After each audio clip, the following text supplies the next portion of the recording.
السلام علیکم۔ کہتے ہیں کہ بچے کسی قوم کا مستقبل ہوتے ہیں اور یہی بچے پڑھ لکھ کے آگے قوموں کی تقدیریں بدلتا ہے۔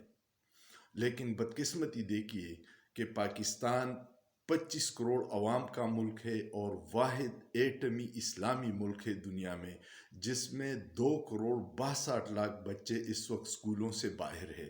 یہ میں نہیں کہہ رہا، یہ پاکستان انسٹیٹیوٹ آف ایجوکیشن کی جو تازہ ترین ڈیٹا ہے اس میں یہ انکشاف ہوا ہے کہ پاکستان میں 2 کروڑ 62 لاکھ بچے اسکولوں سے باہر ہیں، اور سب سے زیادہ بچے پنجاب میں 1 کروڑ 11 لاکھ باہر ہیں۔ سندھ میں 70 لاکھ بچے اسکول نہیں جاتے، اور خیبر پختونخوا میں 36 لاکھ بچے اسکول نہیں جاتے، جبکہ بلوچستان میں 31 لاکھ بچے اسکول نہیں جاتے۔ اسلام آباد کا حال، جو ہمارا کیپٹل ہے، وہاں بھی بڑا برا حال ہے۔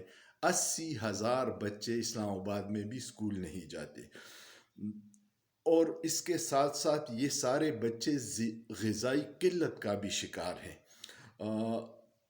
زیادہ بچے جو اسکول جانے والی کی عمر 39% بچے ان میں اسکول نہیں جاتے، جو اسکول جانے کی عمر کے بچوں کی ہیں ان میں 39% اسکول ہی نہیں جاتے۔